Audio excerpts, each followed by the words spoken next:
ఎప్పుడు ఒకే ఒకసారి సినిమాల్లో ఉన్నప్పుడు తొలి ప్రేమ అనే విజయం చూసాం.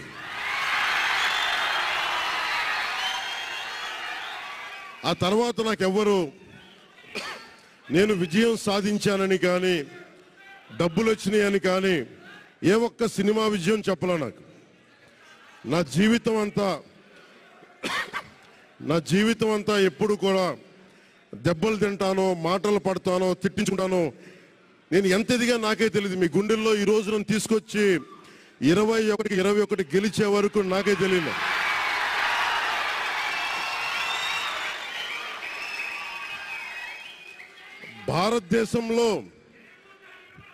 భారతదేశంలో 100కి 100% కొట్టామంటే జనసేన.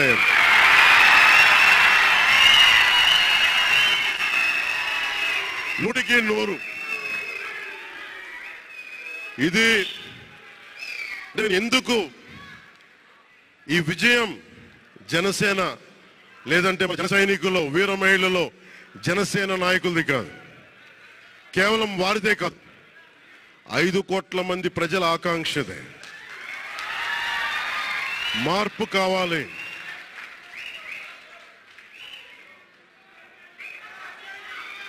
మార్పు కావాలి. పాలన మారాలి. ఇవన్నీ చాలా మంది కోట్లాది మంది ప్రజల ఆకాంక్ష. ఈరోజు ప్రజల తీర్పు. బాబు మీరిద్దరు కూర్చోవాలమ్మా, దయచేసి. నువ్వు పక్కకు వచ్చామ్మా, నువ్వు పక్కకు రా. నువ్వు కొంచెం ముందుకన్నారా, మీరు కొంచెం ముందుకు రండి అమ్మా, మీ ఒక అడుగులు ముందుకు రండి. మీరు కూర్చొని ఇబ్బంది పడతాను, దయచేసి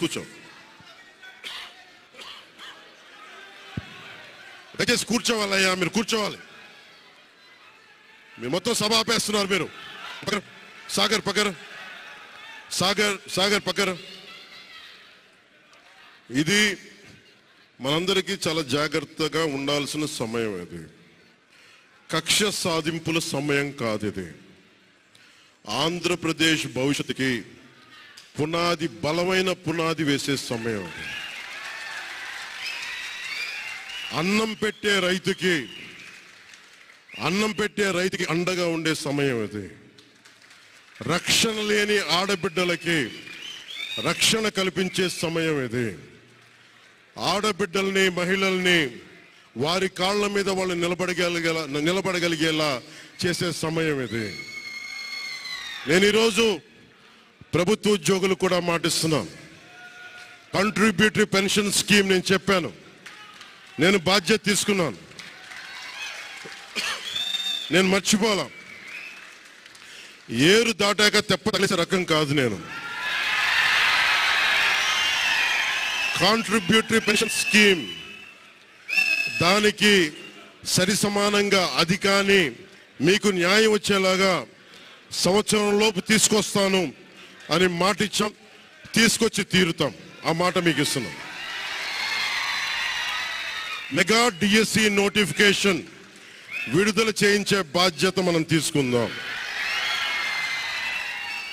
యువత విలవిల్లాడిపోతా ఉన్నారు, యువత నలిగిపోతా ఉన్నారు. మీ చదువులకి తగ్గ ఉద్యోగాలు కానీ, మీ స్కిల్స్ని పెంపొందించి మీకు ఉద్యోగాలు కానీ, నేను మీకు చెప్తున్నా, నాకు చాలా పెద్ద బాధ్యత ఇచ్చారు ప్రజలు. ఈ రోజున మామూలు బాధ్యత ఇవ్వాల. గెలిచింది, పోటీ చేసింది 21, 2 పార్లమెంట్లు గెలిచింది 100కి 100%. కానీ బాధ్యత ఎంత ఉందంటే 175 సీట్లు మనమే గెలిస్తే ఎంత బాధ్యత ఉందో అంత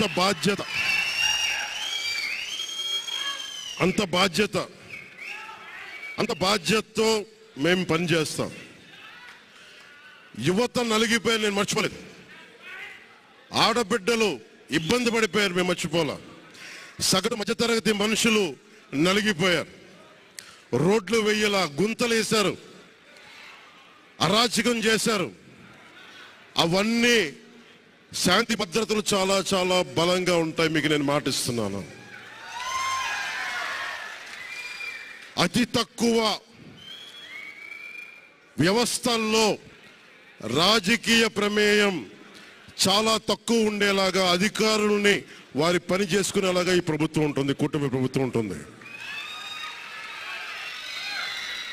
రైతుకి కష్టం వస్తే హక్కును చేర్చుకునే ప్రభుత్వం తప్ప తిరస్కారంగా చిన్నచూపు చేసే ప్రభుత్వం అవ్వదు మనకి ఈ కూటమి ప్రభుత్వం.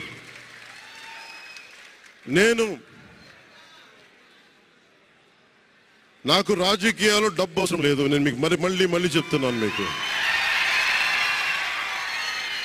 నేను డబ్బుల కోసం, పేరు కోసం రాజకీయాల్లోకి రాలేదు. మీలాగా నలిగిపోతారు చూస్తారా ప్రతి ఒక్కళ్ళు. సగటు మనిషి మాకు ఎవడు ఉండేంటి, నా కులం లేదు, మతం లేదు, నా కష్టాన్ని ఎవరు చూడరేంటని ప్రతి ఊర్లో ఉండే ఒక సగటు మనిషి అనుకుంటాడు. ఆ మనిషి కష్టాలు నేను చూసిన వాడిని. ఆ మనిషికి భుజం కాయడానికి నేను వచ్చాను రాజకీయాల్లో.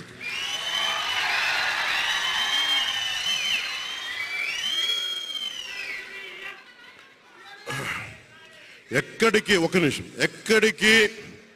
ఓడిపోయాను 2019లో ఓడిపోతే నా మానసిక స్థితి ఎలా ఉందో ఆ రోజున, ఈరోజు గెలిచినప్పుడు కూడా నా మానసిక స్థితి అలాగే ఉంది. అంతే ధైర్యంతో ఉన్నా.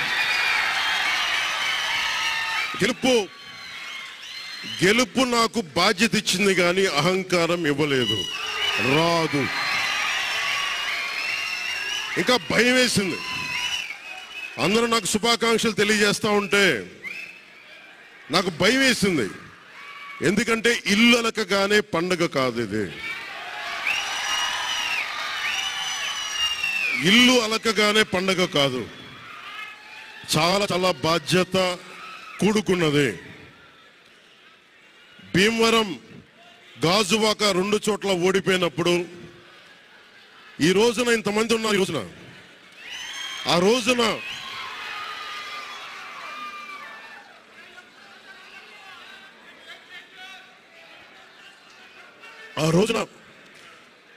నా పక్కన నన్ను నమ్ముకున్న కొద్దిమంది తప్ప. కానీ నాకు ఒకటే అనిపించింది, నేను పరాజయం చూసి భయపడను, ఓటమి చూసి భయపడను. ఓటమి నాకు బలం ఇస్తుంది, ఓటమి నాకు ఉత్సాహం ఇస్తుంది అనుకున్నాను. దేనికంటే నేను ఒకటే నమ్మాను. చిన్నప్పుడు తిరుపతిలో యోగా నేర్చుకుంటున్నప్పుడు ఒకటే నమ్మాను, ధర్మో రక్షితి రక్షిత అని. నువ్వు ధర్మాన్ని నమ్మితే ధర్మం రక్షిస్తుంది అని. ఎప్పుడో ఒక 30 సంవత్సరాలు ఇంకా ముందే 18-19 ఏళ్ళప్పుడు చదివితే ఈ రోజున ధర్మం కోసం నిలబడ్డాం. ధర్మం కోసం నిలబడితే ధర్మం ఈరోజు మనంటే నిలబడింది. అందుకని మనస్ఫూర్తిగా ఏ శక్తి అయితే కనిపించని ఆ పరాశక్తి, కనిపించని ఆ దేవుళ్ళందరికీ కూడా దయచేసి అరవద్దు. కనిపించని దేవుళ్ళందరికీ కూడా ఈరోజు నేను కృతజ్ఞతలు తెలియజేసుకుంటా ఉన్నాను. మనస్ఫూర్తిగా మీ అందరికీ, పిఠాపురం ప్రజలందరికీ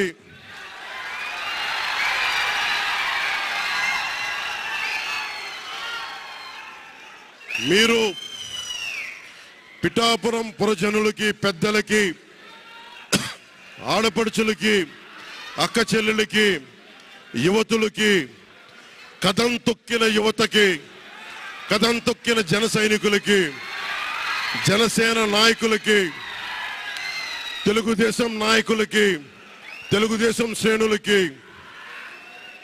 తెలుగుదేశం నాయకులు వర్మ గారికి, వారందరికీ కూడా నా ప్రత్యేక కృతజ్ఞతలు తెలియజేసుకుంటా ఉన్నాను. మీరు పిఠాపురంలో పవన్ కళ్యాణ్ గెలిపించలేదు. కేవలం పిఠాపురం ప్రజలు పవన్ కళ్యాణ్ ఒక్కడిని గెలిపించలేదు, 5 కోట్ల మంది ప్రజల్ని గెలిపించారు. మీరు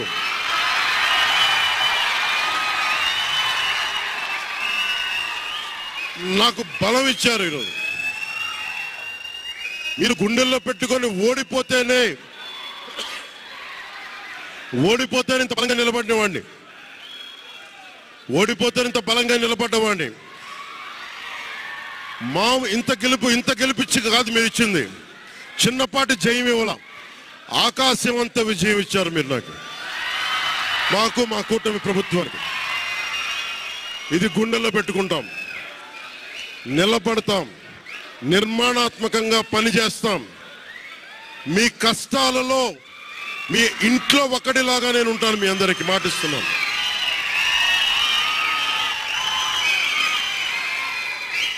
మీ ఇంట్లో ఒక్కడిగా ఒకటే గుర్తుపెట్టుకోండి, మా ఇంట్లో మా కుటుంబ సభ్యుడు నాకు కులాలకి, మతాలకి, ప్రాంతాలకి అతీతంగా ప్రతి ఒక్కరూ ఆలోచించాల్సింది, మా ఇంట్లో కుటుంబ సభ్యుడు పవన్ కళ్యాణ్. మా వాడు అసెంబ్లీలో అడుగు పెడుతున్నాడు, మా కష్టాల కోసం మాట్లాడతాడు, మా కష్టాల కోసం నిలబడతాడు అని చేసి చూపిస్తాను. ప్రభుత్వం ఎలా ఉండాలి, అధికార యంత్రాంగం ఎలా ఉండాలి, రాబోయే రోజుల్లో మీకు అందరికీ చేసి చూపిస్తాం. మళ్ళీ ఒక 10 నిమిషాల తర్వాత మళ్ళీ వచ్చి మాట్లాడతాను. చంద్రబాబు గారు వచ్చారు, వారిని కలిసి మళ్ళీ వచ్చి మేము ఇద్దరం మాట్లాడతాం.